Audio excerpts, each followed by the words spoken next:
Hai teman-teman, sebelum kita mulai, jangan lupa untuk subscribe channel ini dan tekan tombol loncengnya, biar nggak ketinggalan video seru lainnya. Break time. Oke, hari ini kita mau bahas salah satu legenda paling misterius dari Sumatera Utara, yaitu Sigulambak. Pernah denger nggak? Kalau belum, siap-siap, karena ceritanya bikin merinding.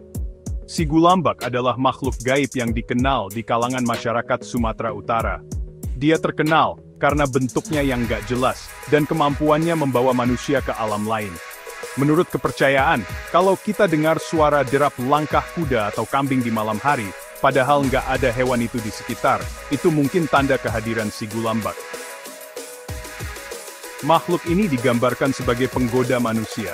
Banyak cerita yang mengatakan orang yang bertemu dengan Sigulambak bisa kehilangan kesadaran dan tiba-tiba berada di tempat yang jauh dari rumahnya, tanpa tahu bagaimana bisa sampai di sana. Serem kan? Ciri-ciri Sigulambak juga cukup unik. Pertama, dia nggak punya bentuk yang jelas. Ada yang bilang dia mirip kambing, ada juga yang bilang mirip kuda. Kedua, Sigulambak sering dikenali dari suara derap langkah kuda di malam hari. Ketiga, dia bisa menyesatkan manusia. Misalnya, orang yang berpapasan dengan Sigulambak bisa tiba-tiba merasa bingung dan tersesat. Dan yang paling menyeramkan, beberapa cerita mengatakan bahwa Sigulambak bisa membawa manusia ke dimensi lain, tempat roh-roh halus berada. Jadi, gimana caranya kita menghindari gangguan Sigulambak? Masyarakat Sumatera Utara punya beberapa cara tradisional nih.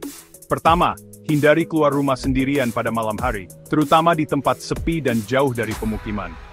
Kedua, baca doa perlindungan sebelum bepergian di malam hari. Dan ketiga, jangan menoleh atau merespons suara aneh, terutama suara derap kuda yang gak diketahui asalnya. Kesimpulannya, Sigulambak adalah makhluk gaib dalam kepercayaan masyarakat Sumatera Utara yang terkenal karena bentuknya yang misterius dan suaranya yang menyerupai kuda atau kambing. Hantu ini diyakini bisa menyesatkan manusia dan bahkan membawa mereka ke alam lain. Kepercayaan terhadap Sigulambak masih hidup hingga kini, menjadi bagian dari legenda dan cerita rakyat yang diwariskan turun-temurun. Jadi bagaimana menurut kalian? Menakutkan atau justru menarik? Kasih tahu pendapat kalian di kolom komentar ya. Jangan lupa like, share dan subscribe untuk konten menarik lainnya tentang budaya dan legenda Indonesia.